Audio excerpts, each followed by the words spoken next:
Қазыбек беріден естіп білген, белгілі болған кезде екі әйел баланы дауласып, алдына келіп жүгінеді. Әйелдердің бірі: «Мынау баламды есін білмейтін жас күнінде жоғалттым.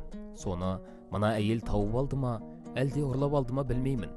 Әйтеуір асырап алыпты. Бүгін танып сұрасам, өз балам деп бермейді».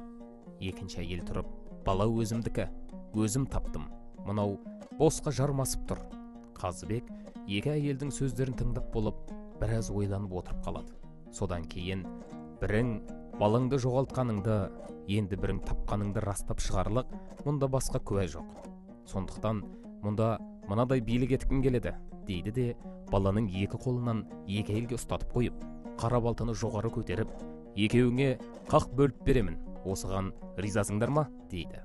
Сонда балаға ие болып жүрген әйел: «Біреуге тірі кеткенше жартысы болса да өзіме қалсын, бөлсең бөл», деп безеріп тұрып қалады. Ал баланы таныған әйел: «Ойбай биек-ай, қайда жүрсе де тірі болсын, шаба көрмеңіз», деп безек қағады. Сонда бар Қазыбек: «Бала мына жоғалтқан әйелдікі, өйткені ол баланың тірлігін тілеп тұр.